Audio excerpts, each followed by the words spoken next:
Technique easy এডুকেশনের পক্ষ থেকে শুভেচ্ছা অভিনন্দন স্বাগত জানাচ্ছি উচ্চতর গণিতের আরও একটি ক্লাসে। আজকের ক্লাসে আমরা আলোচনা করব যশোর বোর্ড 2025 সালে আসা একটি প্রশ্ন নিয়ে। প্রশ্নটি ত্রিকোণমিতির। আমরা দেখতে পাচ্ছি এই যে প্রশ্নটি P sine square theta plus Q cos square theta equals to 8। আর এটা হচ্ছে আমাদের স্টিম দেওয়া আছে। আর কোশ্চেন কতে বলা হয়েছে যে এই যে 30 ডিগ্রি আর হচ্ছে 12 মিনিট এবং 36 সেকেন্ডকে, অর্থাৎ এই যে কোণটা আমরা দেখতে পাচ্ছি এই কোণটাকে রেডিয়ানে প্রকাশ করতে হবে। Express in radian 30 degree 12 minute and 36 second. তো আমরা এটাকে একটু প্রথমে তুলে নিই যে আমরা যদি এটাকে আমরা ডিগ্রি মিনিট সেকেন্ড থেকে যদি রেডিয়ানে প্রকাশ করতে চাই তাহলে এটাকে প্রথমে একটু তুলে নিই। 30 ডিগ্রি 12 মিনিট এবং 36 সেকেন্ড।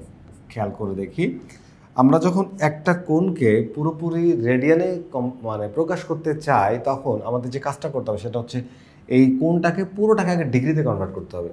তাহলে পুরোটাকে ডিগ্রিতে কনভার্ট করার জন্য আমরা কি করতে পারি, এই 30 এটা মনে করো ডিগ্রি তো আছে, এটাকে কিছু করার দরকার নাই। এই যে 12 মিনিটকে তুমি যদি 60 দিয়ে ভাগ করো তাহলে এটা হয়ে যাবে ডিগ্রি। ঠিক একই রকমভাবে এখানে যে 36 সেকেন্ড, এটাকে যদি তুমি 3600 দ্বারা ভাগ করো তাহলে এটাও হয়ে যাবে ডিগ্রি। এখন সবগুলো ডিগ্রিতে কনভার্ট হয়ে গেল। যেহেতু সবগুলো ডিগ্রি তাহলে এটাকে আমি যোগ করতে পারবো। সবগুলো ডিগ্রিকে যোগ করে এই বাইরে দিয়ে দাও ডিগ্রি সাইন। তো আমরা এখন এটাকে যোগ করতে চাচ্ছি। তো মনে করো যে এই যে 60 এবং 3600 এই পুরোটার যদি আমরা এলসিএম বের করি বা লসাগু বের করি তাহলে আমরা পাবো হচ্ছে 3600। এই 30-এর নিচে 1 থাকায় 3600 ডিরেক্ট 30-এর সাথে গুণ হয়ে যাবে। তাহলে আমরা গুণ করে দিই 3600 ইন্টু 30 ইজ ইকুয়ালস টু 1108000। আমরা এটা পেলাম। ওকে, এখন এই জায়গাটা দেখি, এই 3600কে যদি তুমি 60 দ্বারা ডিভাইড করো, 36কে তুমি 60 দ্বারা ডিভাইড করো তাহলে কত হয়ে যায়, 60 পাবা। এই 60-র সাথে 12 যদি তুমি মাল্টিপ্লাই করো, 60 ইন্টু 12 ইজ ইকুয়ালস টু 720। এই যে 720 আমরা এই মানটা পেলাম। আর এখানে 3600কে 36 দ্বারা ভাগ করলে কত হয়ে যায় 1। তাহলে তুমি শুধু উপরে 36টাকে লিখতে পারো। এই পুরোটা কিন্তু ডিগ্রিতে ছিল। চলো এই উপরের সংখ্যাগুলোকে একটু যোগ করে দিই। তো আমরা যদি এটা যোগ করি তাহলে কত পাচ্ছি বলো তো? আমরা পাচ্ছি হচ্ছে 108756 ডিভাইড হচ্ছে 3600। এটা কিন্তু আছে কিসে বলো তো? এটা আছে হচ্ছে তোমার ডিগ্রিতে। তো আমি যদি রেডিয়ান করতে চাই তাহলে এর সাথে π/180 গুণ করতে হবে। π/180 গুণ করে দাও, কারণ আমরা জানি 1 রেডিয়ান বা 1 ডিগ্রি সমান সমান π/180 রেডিয়ান। 1 ডিগ্রি সমান কি বলো তো? 1 ডিগ্রি সমান হচ্ছে π/180 রেডিয়ান। তো 1 ডিগ্রিতে যদি π/180 রেডিয়ান হয় তাহলে এত ডিগ্রিতে কত হবে সেটা গুণ করে দাও, দিলেই পেয়ে যাবা। তাহলে আমরা যে মানটা পেয়ে যাচ্ছি সেটা হচ্ছে তোমার 0.5276। দশমিকের পরে 4টা পর্যন্ত লিখবা রেডিয়ান প্রকাশের ক্ষেত্রে। তো এত রেডিয়ান, এটাই কিন্তু আমাদের অ্যান্সার।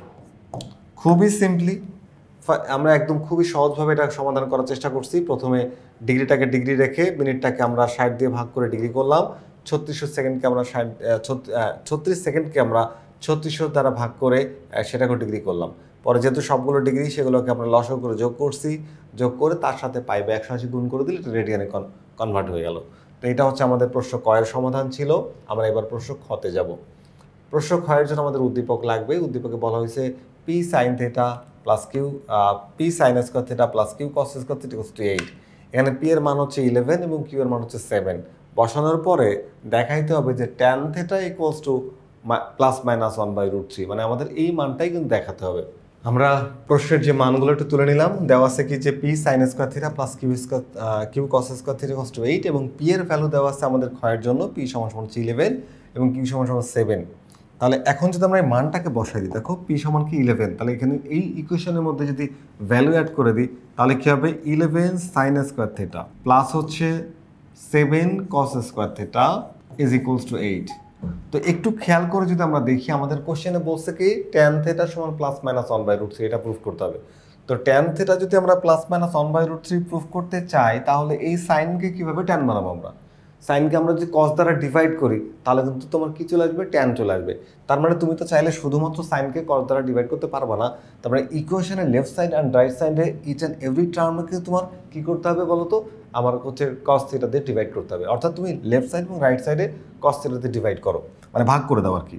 তো এখন আমরা যেটা করব সেটা হচ্ছে এই যে 11 সাইন স্কোয়ার থিটা এটাকে আমরা ভাগ করব হচ্ছে কস স্কোয়ার থিটা দিয়ে। আর তাহলে এই 7 কস স্কোয়ার থিটা এটাকেও ভাগ করলাম আমরা কস স্কোয়ার থিটা দিয়ে। ঠিক একই রকমভাবে এই যে 8টাকেও আমরা ভাগ করব হচ্ছে কস স্কোয়ার থিটা দিয়ে। সবাইকে আমরা কি করলাম, কস স্কোয়ার থিটা দিয়ে ডিভাইড করে দিলাম। এখন আমরা যেটা করব সেটা হচ্ছে দেখো এই যে এখানে ফর্মুলা চলে আসে sine square by cos square is equals to কি বলো তো, ট্যান। তার মানে 11 ট্যান স্কোয়ার থিটা লেখা যাবে, এই যে লিখে দিলাম 11 ট্যান স্কোয়ার থিটা প্লাস এখানে কস আর কস কিন্তু ভাগ হয়ে যায়, মানে কাটাকাটি করে বাদ দেওয়া যায়। তাহলে এখানে থাকে হচ্ছে কি বলতো 1, তাহলে এখানে 1 থাকে। আচ্ছা এখন 1 না, এখানে 1 এই কস আর কস ভাগ করলে 1 হয়, 1 × 7 দেখো 1 × 7 তার মানে 7 লিখতে পারবা তুমি এখানে। আর এই জায়গাতে তুমি 1 × 1/cos চিন্তা করো তো একটু, কস square theta, 1 × cos square theta তার মানে 8, 1 × cos স্কোয়ার থিটা। তুমি চাইলে এটাকে একবারে তুমি 8 sec স্কোয়ার থিটাও লিখতে পারো, কারণ 1/cos = sec স্কোয়ার থিটা। ওকে, তো এখন আমাদের দরকার হচ্ছে ট্যান, আমাদের সেক লাগবে না, প্রুফ করতে হবে ট্যান। তাহলে আমরা ওই পাশে সেককেও কিন্তু ট্যান বানানো যায়। তাহলে 11 ট্যান স্কোয়ার থিটা আর প্লাস 7টাকে একটু পরে পাঠাচ্ছি, একটু রেখে দিই। 8 × কী হয়ে যায় বলো তো, এই যে এটার ফর্মুলা হচ্ছে 1 + ট্যান স্কোয়ার থিটা। আমরা জানি sec square theta is equals to 1 + tan square theta. তো এইখানে আমাদের 11 tan square theta plus 7 is equals to multiply করে দাও, তাহলে 8 + 8 tan square theta, 8 tan square theta. আচ্ছা এবার এই 8 ট্যান স্কোয়ার থিটাকে আমি যদি এই পাশে আনি তাহলে ওটা প্লাস থেকে মাইনাস হয়ে যাবে, প্লাসে কী হয়ে যাবে বলো তো, মাইনাস হয়ে যাবে। তাহলে আমরা 11 ট্যান স্কোয়ার থিটা, এইটা এই পাশে আসলে মাইনাস হয়ে -8 ট্যান স্কোয়ার থিটা হয়ে গেল সমান সমান 8, আর এই যে +7 ও পাশে গেলেও মাইনাস হয়ে যাবে -7।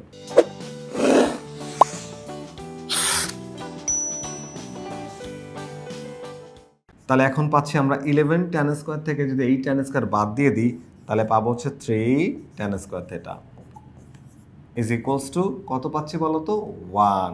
আচ্ছা এবার এই যে 3টাকে যদি ওই পাশে পাঠিয়ে দাও, ওই পাশে পাঠিয়ে দিলে এটা ভাগ হয়ে যাবে, তাহলে tan square theta is equals two 1/3। এখন স্কোয়ারটাকে ওই পাশে পাঠালে কী হয়ে যাবে, রুট হয়ে যাবে। কী হবে বলো তো, রুট হবে। এবং আমরা সেই রুটটা করে দেখাতে চাই, তাহলে হচ্ছে ট্যান থিটা সমান সমান রুট করলে তার আগে প্লাস মাইনাস দিতে হয়, ভালো করে তোমরা জানো এটা 1/3। তাহলে দেখো প্রুফ কিন্তু হয়ে গেছে। হ্যাঁ, তো এখন আমরা বলতে পারি যে সুতরাং এই যে ট্যান থিটা সমান হচ্ছে প্লাস মাইনাস, একে রুট করলে একই হবে, আর √3 রুট করলে √3 থাকবে। এই যে আমাদের কি বলতে হলো, দেখাও যে, তাহলে দেখানো হলো। তাহলে আমরা বলতে পারি যে দেখিয়ে দিলাম শুট। ওকে, একদম খুবই সহজ করে আমাদের উত্তরটা দেখে দেখে ত্রিকোণমিতির হচ্ছে অঙ্কের কিন্তু অ্যান্সারটা দেওয়া থাকে, কি প্রুফ করতে এটা তোমাকে বলে দেয়। তো ওইটা দেখে বুঝে কিন্তু তোমার কোশ্চেনের সমাধান করতে পারবে। আমরা এটা বুঝলাম যে ট্যান আনতে হবে, তাহলে কি করছি, সাইনকে কস দিয়ে ডিভাইড করে ট্যান নিয়ে এসছি, আর বাকিগুলো ট্যান এমনিতেই হয়ে গেছে। খুবই সহজ করে আমরা এটাকে বোঝানোর চেষ্টা করলাম। আশা করি তোমরা এটা বুঝতে পেরেছো। আমরা এবার পরবর্তী প্রশ্নে যাব। আমাদের পরবর্তী প্রশ্নে পি এর মান হচ্ছে 9 এবং কিউ এর মান হচ্ছে 5, আর থিটার সম্ভাব্য মানসমূহ বের করতে হবে 0 থেকে বড় আর 2π থেকে ছোট, মানে আমাদের সবগুলো কোঅর্ডিনেটের মান এখানে লাগবে। তো আমরা দেখতে পাচ্ছি যে আমাদের এখানে পি এর ভ্যালু এবং কিউ এর ভ্যালুটা আমরা তুলে নিলাম, আর আমাদের যে উদ্দীপকে যে সমীকরণটা দেওয়া ছিল যে P sine square theta plus Q cos square theta = 8, সেটা আমরা একটা তুলে নিলাম। এখন আমরা এটা সমাধান করতে চাচ্ছি। আচ্ছা, তো এখানে আমাদের পি এর ভ্যালু কত দেওয়া আছে বলো তো, 9, আর কিউ এর ভ্যালু হচ্ছে 5। তাহলে আমরা এখানে মানগুলো অ্যাড করে দিই। তাহলে 9 এখানে হচ্ছে 9 সাইন স্কোয়ার থিটা প্লাস হচ্ছে 5 কস square theta is equals to 8। এখন এক কাজ করা যাক, আমি এটাকে পুরোটাকে হয় সাইনে নাহলে কসে, যে কোনো একটা রেশিওতে কনভার্ট করব। আইদার আমি সবগুলোকে সাইন করব, আর আমি সবগুলোকে হচ্ছে তোমার কস করব। তো এক কাজ করা যাক, সাইনটাকে বরঞ্চ রেখে দিই। সাইনটাকে রেখে এই 9 sign square theta plus 5 into cos স্কোয়ারের পরিবর্তে আমরা চাইলে 1 মাইনাস সাইন স্কোয়ার থিটা এটা লিখতে পারি ইজ ইকুয়ালস টু 8। আচ্ছা, এখন এখানে একটু গুণ করো, গুণ করে দাও। গুণ করলে কি হয় যে 9 সাইন স্কোয়ার থিটা তো আগে থেকেই ছিল, এটা বসে যাবে। আর এখানে 5 ইন্টু 1 তাহলে 5 minus 5 into sign square theta, তাহলে 5 সাইন স্কোয়ার থিটা এখানে হয়ে যাচ্ছে ইজ ইকুয়ালস টু 8। আচ্ছা, এখন দেখো 9 সাইন স্কোয়ার থিটা থেকে যদি 5 সাইন স্কোয়ার থিটা তুমি মাইনাস করে দাও তাহলে কি হয়, 4 সাইন স্কোয়ার থিটা থাকে। কি থাকে বলো তো, 4 সাইন স্কোয়ার থিটা। লিখবো 4 sign square theta is equals to 8। আর এখানকার যে 5 ওপাশে গেলে মাইনাস হয়ে এই যে -5 হয়ে গেল। তো আমরা হিসাব করলে এখন পাচ্ছিটা কি, এখানে পাচ্ছি হচ্ছে 4 sign square theta is equals two 3। এই যে 4 দেখতে পাচ্ছ সাইনের সাথে মাল্টিপ্লাই, ওপাশে পাঠালে ডিভাইড হয়ে যাবে। তো ডিভাইড হয়ে কি হচ্ছে যে sign square theta equals two 3/4। Sign square theta equals to কি 3/4। স্কোয়ারটাকে ওই পাশে পাঠাও, স্কোয়ারটাকে যখন আমরা সাইড চেঞ্জ করব তখন ওটা রুট হয়ে যাবে। তো রুট হয়ে গেলে কি হয়ে যায় আমরা জানি, কোনো একটা সংখ্যাকে যখন আমরা রুট করব তখন প্লাস মাইনাস সাইন সামনে দিতে হবে। তাহলে রুট ওভার এখানে কি হচ্ছে 3/4। তাহলে আমরা যদি এটাকে রুট করে ফেলি, রুট করলে কি পাচ্ছি আমরা, সুতরাং sign theta is equals two plus minus এখানে √3/4 এর রুট করলে হয় 2, √3/2। দেখতে পাচ্ছ আমরা সাইন থিটার মান বের করে ফেলেছি √3/2। আচ্ছা, এখন সাইনের মান আসছে কয়টা, দুইটা, একটা প্লাস √3/2, একটা মাইনাস √3/2। তো এখন আমরা এই মানটা বের করতে চাচ্ছি, মানটা একটু বের করব। একটু দেখো যে সাইনের পজিটিভ মান কোথায় কোথায়। আমরা যে এই 4টা চতুর্ভাগ বা 4টা ফোর্থ কোয়াড্রেন্টকে ডিভাইড করে দিই, তাহলে এই ফার্স্ট কোয়াড্রেন্টে কিন্তু সাইন থিটা পজিটিভ হবে এবং এই সেকেন্ড কোয়াড্রেন্টে এখানেও সাইন থিটা কিন্তু পজিটিভ হবে। আর এই দুইটা চতুর্ভাগে সাইন কিন্তু নেগেটিভ, অর্থাৎ এখানে হচ্ছে নেগেটিভ আর এইখানে হচ্ছে নেগেটিভ, অর্থাৎ থার্ড কোয়াড্রেন্টে এবং ফোর্থ কোয়াড্রেন্টে সাইন থিটা কিন্তু নেগেটিভ। তাহলে আমি যদি প্লাসের মান বের করতে চাই, পজিটিভের জন্য মান বের করতে চাই, সেক্ষেত্রে আমাকে প্রথম আর দ্বিতীয় চতুর্ভাগের মান বের করতে হবে। আর মাইনাসের মান বের করতে তাহলে আমি তৃতীয় আর চতুর্থ চতুর্ভাগের মান বের করব। এখন দেখো এইখান থেকে এই পর্যন্ত হচ্ছে আমাদের 90 ডিগ্রি, এটাকে আমরা লিখি হচ্ছে π/2। আর এই পর্যন্ত হচ্ছে 180, এটাকে লেখা হয় পাই। আর এই পর্যন্ত হচ্ছে কত ডিগ্রি বলো তো, 270, মানে হচ্ছে 3π/2, 3π/2। আর এই চক্করটা সম্পন্ন হলে এটা হচ্ছে 2π, মানে 360 ডিগ্রি। এখন দেখো আমাকে যেটা বের করতে হবে সেটা প্রথম চতুর্ভাগের মানটা সরাসরি আসবে, সেটা আমি প্লাসের জন্য যখন মান বের করব এই দুইটা ঘরের প্লাসের মান বের করব। তাহলে আগে চলো আমরা প্লাসের জন্য যে মানগুলো বের করে নিই। তাহলে প্রথম এবং দ্বিতীয় চতুর্ভাগের সাইন থিটা হচ্ছে পজিটিভ। তাহলে আমি যদি পজিটিভের জন্য মানটা বের করি, তার মানে প্লাসের জন্য মানে পজিটিভের জন্য, অর্থাৎ প্রথম এবং দ্বিতীয় চতুর্ভাগ, তাহলে পজিটিভের জন্য আমাকে কি করতে হচ্ছে দেখো, যে sine theta is equals two √3/2। তো √3/2 সাইন কত ডিগ্রি ভ্যালু তোমরা নিশ্চয়ই জানো, √3/2 হচ্ছে সাইন তোমার 60 ডিগ্রি ভ্যালু। তাহলে আমি লিখবো হচ্ছে sine theta is equals to sine 60 degree, তো লেখা যাবে না, পারমিশন নেই, লিখতে হবে বৃত্তীয় বা সার্কুলার সিস্টেমে। সেটা হচ্ছে কি, পাই মানে হচ্ছে 180, পাই মানে কি বলো তো 180, তাকে তুমি 3 দিয়ে ডিভাইড করে 60 বানায় দাও, এভাবে লিখতে হবে। দুই পাশের সাইন যদি বাদ দিয়ে দিই তাহলে থিটা ইকুয়ালস টু কি হচ্ছে বলো তো π/3। থিটার মান চলে আসছে, খুব ভালো। থিটার মান যখন চলেই আসছে, এখন প্লাসের জন্য আমার সেকেন্ড কোঅর্ডিনেটের মান বের করবো কি করে। দেখো এই হচ্ছে আমার, এইখানে হচ্ছে 180, এই হলো 180 পাই। এই পাই থেকে যদি তুমি থিটাকে মাইনাস করো তাহলে তুমি সেকেন্ড কোঅর্ডিনেটে পড়বা, আর যদি পায়ের সাথে থিটাকে তুমি প্লাস করো তাহলে তুমি এই থার্ড কোঅর্ডিনেটে পড়বা। তাহলে আমি এখন সেকেন্ড কোঅর্ডিনেটের মান বের করছি, তাহলে 180 থেকে আমি এই থিটাটাকে মাইনাস করলে আমি চলে যাব দ্বিতীয় চতুর্ভাগে। তো আমি এখন দ্বিতীয় চতুর্ভাগের মানটা বের করব। তাহলে দেখো এখানে যে sine theta is equals to sine কি লিখবো, pi minus theta.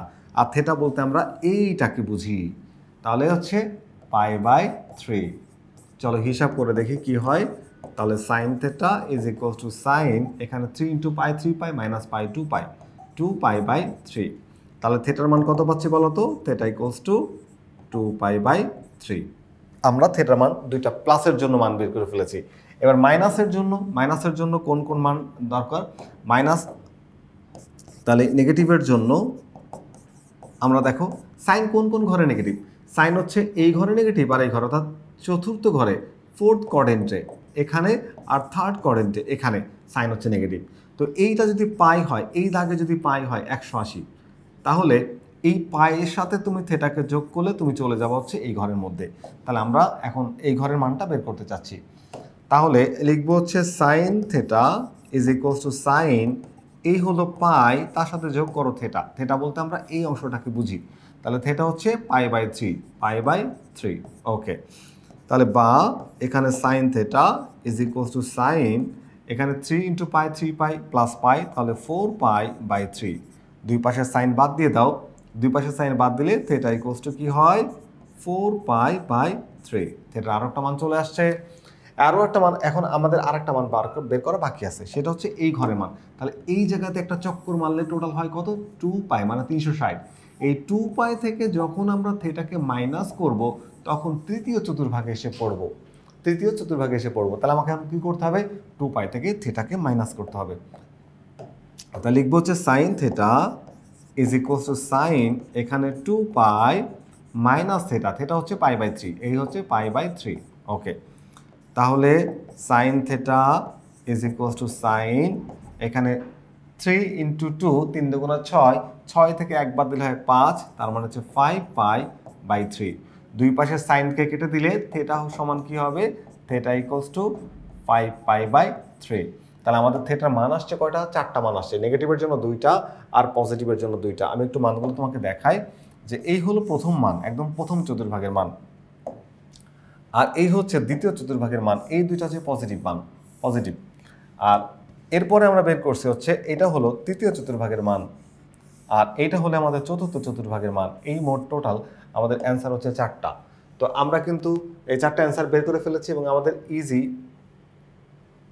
Higher math বইতেও দেখো আমরা এই মানগুলোকে বের করেছি এইভাবে একদম প্রত্যেকটা ডিটেলসে, এবং ঘর উল্লেখ করে দেয় চতুর্থ চতুর্ভাগের ক্ষেত্রে, দ্বিতীয় চতুর্ভাগের ক্ষেত্রে কোথায় নেগেটিভ কোথায় পজিটিভ। এই যে অ্যান্সার আসছে দেখো, থেটার যে 4টা মান আমরা বের করছি, সেই 4টা মান pi by 3, 2 pi by 3, 4 pi by 3 এবং 5 পাই বাই 3, এই 4টাই হচ্ছে আমাদের এই প্রশ্নের সমাধান। তো শুরু থেকে যারা ক্লাসটি করেছো আশা করি ক্লাসটি বুঝতে পেরেছো। পরবর্তীতে আবারও দেখা হবে নতুন কোনো গাণিতিক সমস্যা নিয়ে, ততক্ষণ পর্যন্ত ভালো থেকো, আল্লাহ হাফেজ।